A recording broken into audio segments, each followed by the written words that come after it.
සුබ දවසක් වේවා සියලුම දෙනාටම. ලයන් ක්‍රිෂ් TV channel එක කරහා ඔබ හට ගෙනහැර පෙනු ලබන්නේ විනිවැල්ගට ශාකය නැත්තම් වැල. මේ දකින්න ලැබෙන්නේ එහි පත්‍ර. මතු පිට තනි කොළ පැහැයක් යුක්තයි. පිටත තනි සුද. හොඳට බලන්න තනි සුද. මෙම වැල ඉතා ඉහළට වර්ධනය වෙනවා. ඒ වගේම ආයුර්වේදයේ පෙන්වා දෙනවා රෝග රැසකට මෙය ඉතා වැදගත් කියලා. ප්‍රතිශක්තිකරණයෙන්ද ඉතා ඉහළ ශාකයක්. බහුලව රෝග වලට මේව භාවිතා කරනවා මෙහි සෑම කොටසක්ම. දැන් ඔබට දැනගන්න පුළුවන් මම ඔබට පෙන්වීම සඳහා මෙය පොත්ත මදක් ඉවත් කරලා පෙන්නනවා.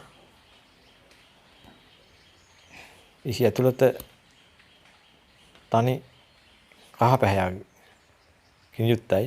මෙය ආසියාතික කලාපීය රටවලත් ලංකාවේ තෙත් කලාපයේත් දකින්න ලැබෙනවා. ස්තුතියි.